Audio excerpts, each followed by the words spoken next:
Hello everyone, this is Christina from Sweet Pea Births, and today we're going to talk about something that might potentially blow up your social media feed if you post this question. So I'm going to tell you our perspective on it.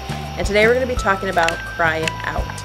Now, my husband Bruce and I teach Bradley Method classes here in Chandler, Arizona. We've been teaching over 5 years, probably have taught over 100 couples, and we really encourage our students to avoid the seduction of sleep training.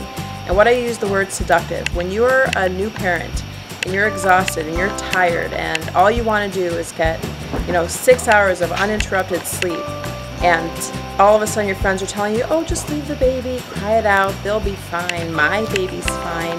It's really tempting to give in to that and just say, okay, one night isn't going to hurt them. Actually, I'm here to tell you one night could hurt your baby.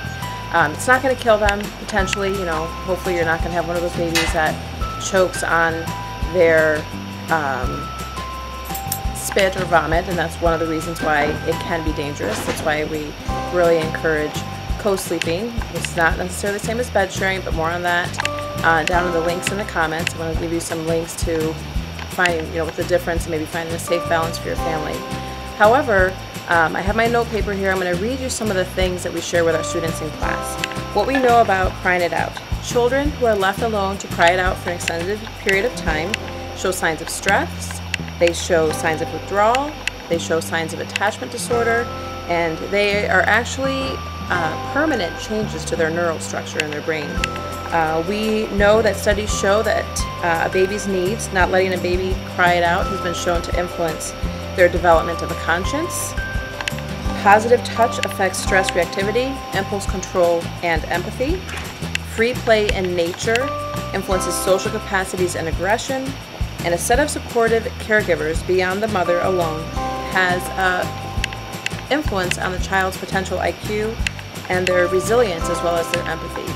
So we're not talking about, my baby's been crying all day, I need 20 minutes to just put them in a safe place so I can walk outside and take a breath of fresh air so that I can come back in and be the caregiver my baby needs. I'm talking about those stories you hear about moms or dads, putting their babies in their rooms, in their cribs, and sitting outside the doors sobbing because they can't go to their baby because somebody told them crying out was the best thing for their baby and for them in the long term.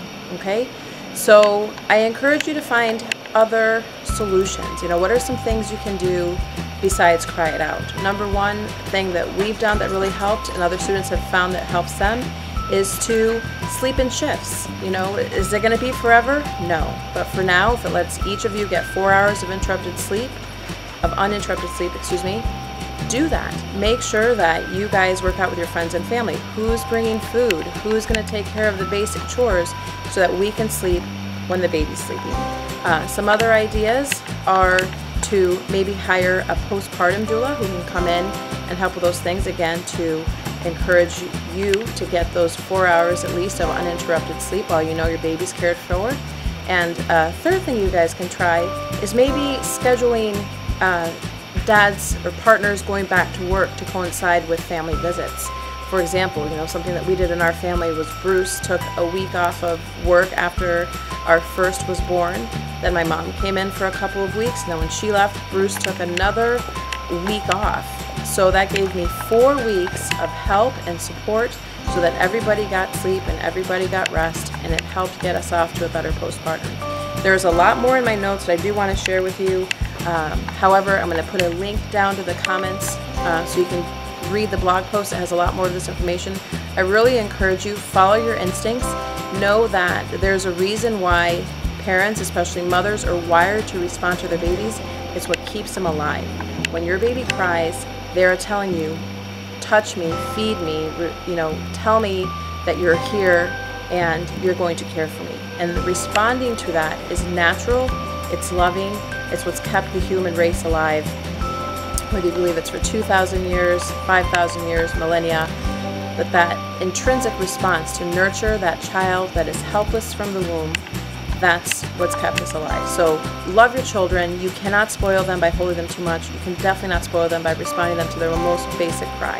Alright, so that gives you some food for thought. Like I said, check the link in the comments. There's a lot more on this I want to share with you, and we'll see you next week. Bye.